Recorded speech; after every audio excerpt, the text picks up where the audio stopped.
हाल ही में reserve bank of India के governor की तरफ से भारत में एनबीएफसीज और खासतौर पर माइक्रो फाइनेंस इंस्टीट्यूशंस की एक बैठक आयोजित की गई, जिस बैठक में माइक्रो फाइनेंस इंस्टीट्यूशंस के जो हायर लेवल मैनेजमेंट के लोग थे उनको बुलाया गया था। जिस बैठक के दौरान भारत के आरबीआई के जो गवर्नर हैं उन्होंने माइक्रो फाइनेंस इंस्टीट्यूशंस के जो तमाम बिग ऑफिशियल्स थे, जो बड़े ऑफिशियल्स थे, उनको ये सुझाव दिया कि आप और बेहतर ढंग से काम करने का प्रयास कीजिए। उनको चेतावनी दी गई कि अगर बेहतर ढंग से काम नहीं होता है तो यहां पर एनबीएफसी क्षेत्र जो है वो और ज्यादा संकट में जा सकता है। खासतौर पर जो आपका माइक्रो फाइनेंस इंस्टीट्यूशन क्षेत्र है वो और संकट में जा सकता है। इस पूरे डेवलपमेंट के बाद, इस पूरी मीटिंग के बाद ये अटकलें लगाई जा रही हैं कि कहीं ना कहीं भारत में जो आपका एनबीएफसी क्षेत्र है उसमें भी खासतौर पर जो आपका माइक्रो फाइनेंस इंस्टीट्यूशन क्षेत्र है वो एक प्रॉब्लम से गुजर रहा है, जिसका प्रभाव आपको भारत के पूरे फाइनेंशियल मार्केट पर देखने को मिल सकता है। तो अब सवाल ये उठता है कि ऐसी क्या प्रॉब्लम्स हैं जो कि वर्तमान समय में माइक्रो फाइनेंस इंस्टीट्यूशंस के सामने मौजूद हैं, क्या उन प्रॉब्लम्स को सुधारा जा सकता है और इससे बाजार पर क्या असर आपको देखने को मिलेगा।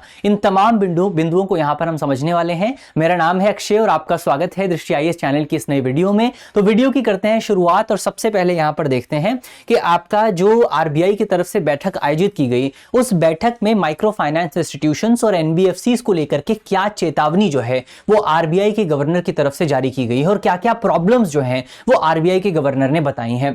प्रॉब्लम्स अगर आप देखें, सबसे पहले यहां पर उन्होंने जो आपका माइक्रो फाइनेंस इंस्टीट्यूशंस हैं, जो एनबीएफसीज हैं, उनको लेकर के, उनके परफॉर्मेंस को लेकर के बहुत ज्यादा जो चिंता है वो यहां पर जाहिर की गई है। अगर आप आंकड़ों की बात करें तो मार्च 2025 के जो आंकड़े हैं, मार्च 2025 के जो आंकड़े बताते हैं वो ये हैं कि आपका एनबीएफसीज और खासतौर पर माइक्रो फाइनेंस इंस्टीट्यूशंस जो हैं उनकी परिसंपत्ति में, उनकी एसेट की क्वालिटी में आपको बहुत ज्यादा गिरावट देखने को मिलेगी। अगर आप माइक्रो फाइनेंस इंस्टीट्यूशंस के जीएनपी की बात करें, माफ कीजिएगा, ग्रॉस एनपीए की बात करें, ग्रॉस एनपीए यानी कि आपका जो नॉन परफॉर्मिंग एसेट है उसका जो ग्रॉस वैल्यू होती है उसकी अगर आप बात करें तो मार्च 2025 में ये 4.1% के आसपास था, जो कि इससे एक साल पहले अगर आप जाएंगे, इससे एक साल पहले ये 2% के आसपास हुआ करता था। अभी इसका मतलब क्या होता है, इन तमाम बिंदुओं को हम समझेंगे। फिलहाल आप ये देख लीजिए कि आपका जो एनपीए है, जो नॉन परफॉर्मिंग एसेट है, वो बढ़ा है। नॉन परफॉर्मिंग एसेट के बढ़ने का सिंपल सा मतलब ये है कि एनबीएफसीज ने जो लोन दिया था वो लोन एनबीएफसीज को प्राप्त नहीं हो पाया है, यानी कि यहां पर आपका रिकवरी प्रॉब्लम आपको देखने को मिलेगी। इसके अलावा अगर आप एनएनपीए की बात करें, नेट नॉन परफॉर्मिंग एसेट की बात करें, इसमें भी बढ़ोतरी आपको देखने को मिली है। इसमें जो है ये पहले आपका 0.6% के आसपास हुआ करता था, जो कि अब बढ़ करके 1.2% के आसपास हो गया है। यानी लगभग आप कह सकते हैं कि यहां पर दोगुनी ग्रोथ जो है वो आपको देखने को मिली है। तो ये माइक्रो फाइनेंस खंड में रिकवरी चुनौतियों को दर्शाता है कि माइक्रो फाइनेंस कंपनियां जो हैं वो पैसे दे तो रही हैं लेकिन पैसे को रिकवर नहीं कर पा रही हैं। एक ये बहुत बड़ी प्रॉब्लम आपको देखने को मिलेगी। और डिटेल से इन प्रॉब्लम्स पर बात करने से पहले आपके लिए एक इंपॉर्टेंट सूचना है। सूचना ये है कि अगर आप यूपीएससी की तैयारी कर रहे हैं, अगर आप एक अफोर्डेबल प्राइस पर एक अच्छी फैकल्टी के साथ अपना पूरा, चाहे मेंस का कोर्स हो चाहे प्रीलिम्स का कोर्स हो, उसे कवर करना चाहते हैं, तो आपके लिए हम एक बहुत अच्छा कोर्स लेकर के आए हैं जिसका नाम है studio GS foundation live online course. तो नाम से ही स्पष्ट है, यह कोर्स पूरी तरीके से ऑनलाइन है, यानी कि आप अपनी सहूलियत के मुताबिक, अपने समय के मुताबिक कहीं से कभी भी जो है इस पूरे कोर्स को देख सकते हैं और अपने जो यूपीएससी का सिलेबस है उसको पूरा कर सकते हैं। इसके अलावा ये आपका स्टूडियो जीएस फाउंडेशन कोर्स है, यानी कि प्रीलिम्स और मेंस में जितने भी सब्जेक्ट हैं, चाहे आपके प्रीलिम्स स्पेसिफिक सब्जेक्ट्स हो चाहे आपके मेंस रिलेटेड सब्जेक्ट्स हो, उन तमाम सब्जेक्ट्स को कवर किया जाएगा। और स्टूडियो कोर्स है, यानी कि आपका स्टूडियो से पूरा कोर्स लाइव होगा। कोर्स की फीस बहुत ज्यादा कम है, मात्र 24,999 रुपए में ये पूरा कोर्स आपको मिल जाएगा। इसमें भी अगर आप मेरा कोड इस्तेमाल करते हैं, अगर आप ये कोड इस्तेमाल करते हैं तो आपको 10% का डिस्काउंट जो है वो यहां पर मिलेगा। तो इस पर आपको और 10% की छूट मिल सकती है, जिससे आपको और ज्यादा फायदा होगा। इसके अलावा अगर आप एक फीचर इंपॉर्टेंट यहां पर यह भी है कि कल को आप मान लीजिए दृष्टि आईएएस का ऑफलाइन फाउंडेशन बैच ज्वाइन करते हैं तो ये जो कोर्स की फीस है, इस कोर्स की फीस को आपको उसमें एडजस्ट कर दिया जाएगा, यानी कि वहां पर आपको इतना पैसा अतिरिक्त, इतना पैसा जो है नहीं देना पड़ेगा। तो जाहिर तौर पर एक अच्छा मौका है आपके पास, या आपका कोई साथी है, आपका जो दोस्त है वो यूपीएससी की तैयारी कर रहा है तो उनके पास भी एक अच्छा मौका है, आप जो है इस पूरे कोर्स को ज्वाइन कर सकते हैं। इसके अलावा अगर आप कोर्स को ज्वाइन करना चाहते हैं तो आप हमारे नंबर पे कॉल कीजिए। नंबर है हमारा 8750187501। इस पर आपको कोड बताना है, इस पर आपको कोर्स के बारे में बताना है तो आपको कोर्स मिल जाएगा, कोड भी आप उस पर लगा सकते हैं। इसके अलावा अगर आप जो है हमारी वेबसाइट को विजिट करेंगे तो वहां पर भी कोर्स की जानकारी आपको मिलेगी। हमारे जो बैचेस हैं, हिंदी माध्यम का जो बैच है वो शुरू हो चुका है।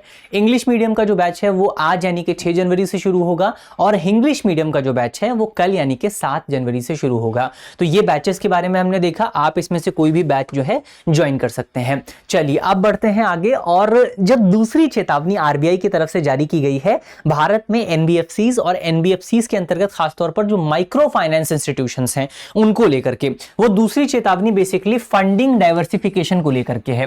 फंडिंग डाइवर्सिफिकेशन का मतलब अगर आप समझने की कोशिश करें, बहुत सिंपल सी बात जो यहां पर आरबीआई की तरफ से कही गई है वो ये है कि वर्तमान समय में जो आपके जो माइक्रो फाइनेंस इंस्टीट्यूशंस हैं उनका अगर आप टोटल पोर्टफोलियो देखेंगे तो उसमें से जो इन्होंने ज्यादातर पैसे जो दिए हैं, ज्यादातर पैसे उनकी तरफ से बैंकों और जो आपकी डिबेंचर्स हैं उनमें लगाए गए हैं। तो यहां पर आरबीआई की तरफ से कहा गया है कि आपको अपने पोर्टफोलियो का डाइवर्सिफिकेशन करना है, उसका विविधीकरण करना है और ज्यादा सेक्टर्स में आपको लेंडिंग देनी है। तो आरबीआई ने एनबीएफसीज को बैंक उधारी और डिबेंचर्स के अब अतिरिक्त जाकर के फंडिंग स्रोतों में डाइवर्सिफिकेशन करने की सलाह दी गई है। कुल उधार में बैंक उधारी का जो हिस्सेदारी है वो मार्च 2025 में 37% से घट करके सितंबर 2025 में 36% के आसपास हो गई है। डिबेंचर्स के माध्यम से जो उधारी है वो इस अवधि में 36% के आसपास हो गई है। तो नवंबर 2023 में आरबीआई ने एनबीएफसीज को बैंक द्वारा बैंक ऋण पर जो जोखिम भार होता है उसको बढ़ा दिया था। इसका प्राथमिक उद्देश्य यही था ताकि इसका जो आपका जो डाइवर्सिफिकेशन है वो यहां पर किया जा सके। तो एक डाइवर्सिफिकेशन को लेकर के यहां पर एक चेतावनी जारी की गई है। अब इसके संभावित प्रभाव क्या हो सकते हैं, यानी कि जो चेतावनी आरबीआई ने दी है उसके प्रभाव क्या हो सकते हैं, उसके इंप्लीकेशंस क्या हो सकते हैं। सबसे पहला जो इंप्लीकेशन आपको देखने को मिलेगा वो ये है कि वित्तीय समावेशन क्षेत्र में विवेकपूर्ण ऋण प्रदान जो है और ऋण जोखिम जो है वो यहां पर, या ऋण जोखिम प्रबंधन जो है वो आपको देखने को मिलेगा। इसका सिंपल सा, बहुत सरल सा इसका मतलब ये है कि अब जो एनबीएफसी आपकी कंपनियां हैं वो लोगों को जो लोन देंगी, जो सामान्य लोगों को जो लोन दिया जाएगा उसमें स्क्रूटनी की जाएगी। उसमें क्या है, उसमें जांच की जाएगी, उसमें इन्वेस्टिगेशन किया जाएगा कि कौन व्यक्ति जो है वो आपका लोन देने में सक्षम है। पहले क्या होता था, पहले लीनियंसी बरती जाती थी। पहले क्या होता था कि किसी भी व्यक्ति को लोन दे दिया जाता था, लेकिन अब यहां पर जो आरबीआई की तरफ से चेतावनी दी गई है उस चेतावनी के बाद एनबीएफसी खासतौर पर जो माइक्रो फाइनेंस इंस्टीट्यूशंस हैं उन कंपनियों को यहां पर यह ध्यान रखना पड़ेगा कि वो केवल ऐसे व्यक्तियों को लोन दे जो व्यक्ति लोन चुकाने में सक्षम है। तो यहां पर आपका क्या है, स्क्रूटनी और ज्यादा बढ़ जाएगी। जो आपका विवेकपूर्ण ऋण प्रदान है वो यहां पर बढ़ जाएगा, जोखिम प्रबंधन आपका बढ़ जाएगा। दूसरा इंपैक्ट आपका जो है निवेशकों पर देखने को मिलेगा। वो निवेशक, वो इन्वेस्टर जो कि एनबीएफसीज में पैसा लगाते हैं। अब इन्वेस्टर्स को पता है कि आरबीआई ने एनबीएफसीज और खासतौर पर माइक्रो फाइनेंस कंपनियों को चेतावनी जारी की है, यानी कि उनमें कुछ तो गड़बड़ मौजूद है। तो अब जो इन्वेस्टर्स हैं वो भी बहुत ज्यादा जांच करेंगे कंपनियों की अपना पैसा इन्वेस्ट करने से पहले। तो एनबीएफसीज को यहां पर प्रॉब्लम देखने को मिल सकती है। कहीं ना कहीं जो आपका नॉन बैंकिंग फाइनेंशियल कंपनीज का जो बाजार है उसमें आपको गिरावट देखने को मिल सकती है। तो एक ये जो है प्रॉब्लम आपके सामने आ सकती है। तो एनबीएफसीज को पैसा इकट्ठा करने में, एनबीएफसीज को पैसा प्राप्त करने में कहीं ना कहीं प्रॉब्लम जो है वो आ सकती है। तो एक ये हमने संभावित प्रभाव देखे। अब यहां पर एनबीएफसीज और ये जो पूरी खबर है इससे रिलेटेड कुछ इंपॉर्टेंट जो टर्म्स आपके आए थे उनको एक बार समझ लेते हैं। सबसे पहला टर्म तो आपका एनबीएफसी ही है। एनबीएफसी की फुल फॉर्म होती है non banking financial companies. Simple सा वर्ड है, वो कंपनियां जो बैंकों का काम करती हैं लेकिन जिनके पास बैंक का जो है लाइसेंस नहीं होता है, वो कंपनियां जो बिना बैंक के लाइसेंस की बैंकिंग सेवाएं प्रदान कर रही हैं या फाइनेंशियल सर्विसेज जो है प्रदान कर रही हैं। अब एनबीएफसी एमएफआई का क्या मतलब है?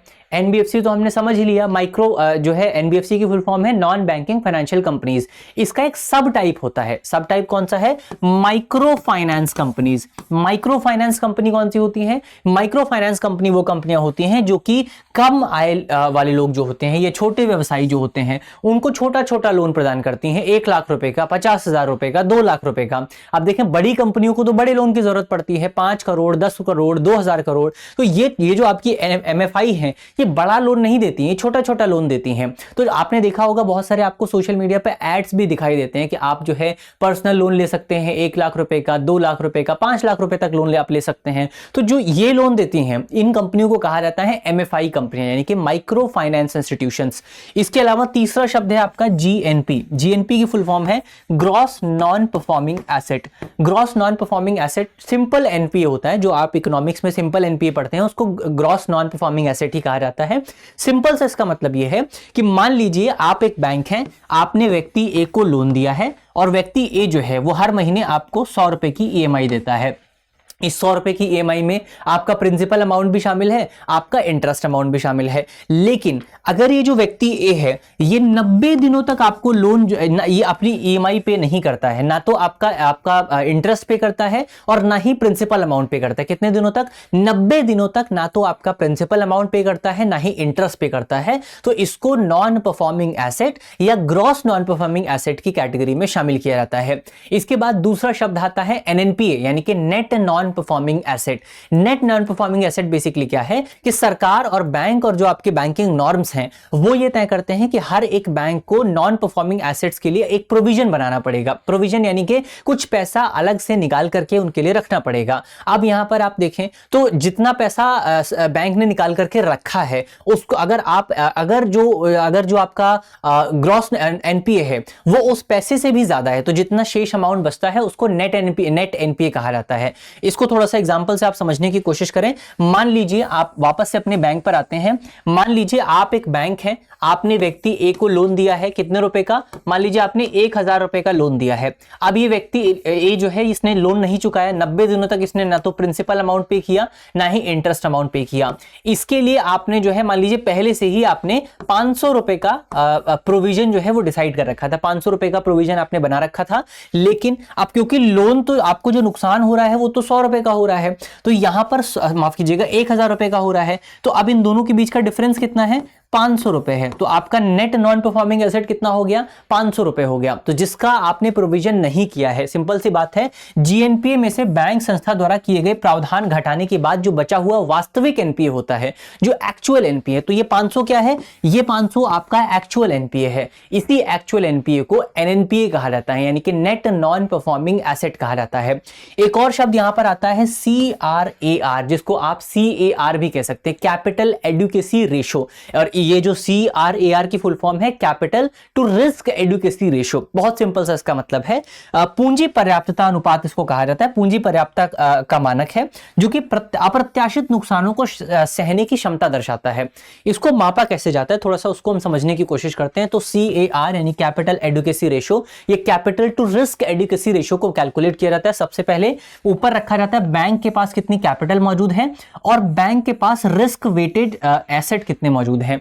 तो अब इसमें अगर आप कैपिटल देखें, बैंक की कैपिटल में जो है बैंक के पास कितनी इक्विटी है और बैंक के पास कितना डेट है उसको शामिल किया जाता है। और अगर आप रिस्क वेटेड एसेट की अगर आप बात करें तो इसमें टोटल लोन कितने दिए गए हैं बैंक की तरफ से, बैंक ने कितना पैसा जो है डिस्ट्रीब्यूट किया है और उसमें हर एक लोन की अपनी वेटेज कितनी है, रिस्क वेटेज कितनी है। जैसे एग्जांपल के तौर पर मान लीजिए कोई बैंक जो है, अब रिस्क वेटेज कैसे होता है, बहुत सिंपल से साधारण, अब ऐसे रियल टर्म्स में काम नहीं करता ऐसे, लेकिन बहुत सिंपल से शब्दों में अगर आप इसको समझें तो मान लीजिए एक बैंक जो है वो 3 कैटेगरी बनाता है, कैटेगरी 1, कैटेगरी 2 और कैटेगरी 3।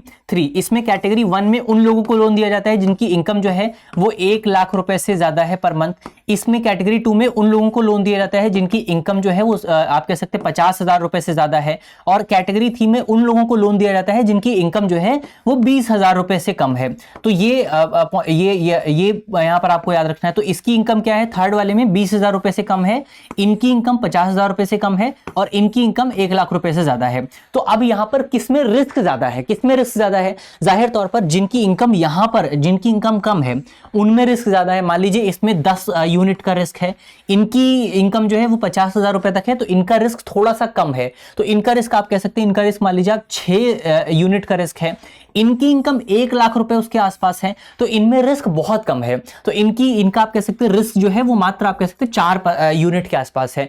इनको कम इंटरेस्ट रेट पर मिलेगा, इनको थोड़े से ज्यादा इंटरेस्ट रेट पर ब्याज मिलेगा, इनको सबसे ज्यादा इंटरेस्ट रेट चुकाना पड़ेगा क्योंकि इनका रिस्क वेटेज जो है वो सबसे ज्यादा है। तो अब जो बैंक यहां पर आपका ये जो कैलकुलेट करेगा, रिस्क वेटेज एसेट जो कैलकुलेट करेगा, मान लीजिए इस कैटेगरी में बैंक ने 1,000 रुपए का लोन दिया है, तो इसको 4 से मल्टीप्लाई किया जाएगा, तो ये हो गया आपका 4,000। इसमें मान लीजिए बैंक ने 1,000 रुपए का लोन दिया है, इसको 6 से मल्टीप्लाई किया जाएगा, ये हो गया आपका 6,000। इसमें भी मान लीजिए बैंक ने 1,000 का लोन दिया है, इसको 10 से मल्टीप्लाई किया जाएगा, ये हो गया आपका 10,000। और टोटल कितना हो गया, ये हो गया टोटल आपका 20,000 रुपए, 20,000 का अमाउंट हो गया। तो यहां पर कितना शामिल किया जाएगा, रिस्क वेटेज एसेट कितना हो गया, 20,000 रुपए हो जाएगा। तो अभी बैंक ने टोटल लोन कितना दिया है, बैंक ने यहां पर टोटल लोन जो है वो आप कह सकते हैं 30,000 रुपए का दिया है, और इसका सॉरी माफ कीजिएगा, बैंक ने जो टोटल लोन है वो मात्र 3,000 रुपए का दिया है, लेकिन उसका जो रिस्क वेटेज एसेट है वो कितना निकल करके आता है, 20,000 रुपए। तो ये एक पॉइंट यहां पर आपको याद रखना है। और बेसल नॉर्म्स जो है, बेसल नॉर्म्स के मुताबिक ये जो आपका कैपिटल एडुकेसी रेशो है ये 9% के आसपास होना चाहिए। तो ये एक पॉइंट यहां पर आपको याद रखना है। चलिए यहां पर हमारा टॉपिक होता है समाप्त। अंत में आपके लिए करंट अफेयर का सवाल है। सवाल में आपसे पूछा गया है कि जीएनपीए और एनएनपीए में क्या अंतर है। हमारे ऑप्शन है जीएनपीए कुल गैर निष्पादित ऋण को दर्शाता है, जबकि एनएनपीए प्रावधान घटाने के बाद का शुद्ध गैर निष्पादित ऋण दर्शाता है। जीएनपीए केवल माइक्रो फाइनेंस संस्थाओं पर लागू होता है, जबकि एनएनपीए सभी बैंकों पर लागू होता है। जीएनपीए में केवल ब्याज शामिल होता है, जबकि एनएनपीए में केवल मूलधन शामिल होता है। और डी ऑप्शन है आपका जीएनपीए हमेशा एनएनपीए से कम होता है। इसका सही जवाब क्या होगा वो आपको जल्दी से कमेंट बॉक्स में बताना है। मुझे उम्मीद है वीडियो आपको अच्छी लगी होगी। अगर समझ में आई है वीडियो तो वीडियो को शेयर कीजिएगा, वीडियो को लाइक कीजिएगा और कमेंट करके बताइएगा कि वीडियो आपको कैसी लगी। मिलते हैं आपसे अगले वीडियो में, तब तक के लिए अपना ख्याल रखिए, ध्यान रखिए, पढ़ते रहिए। धन्यवाद। अब एग्जाम की तैयारी को और बेहतर करने के लिए हमारे चैनल को लाइक, शेयर और सब्सक्राइब करना ना भूलें।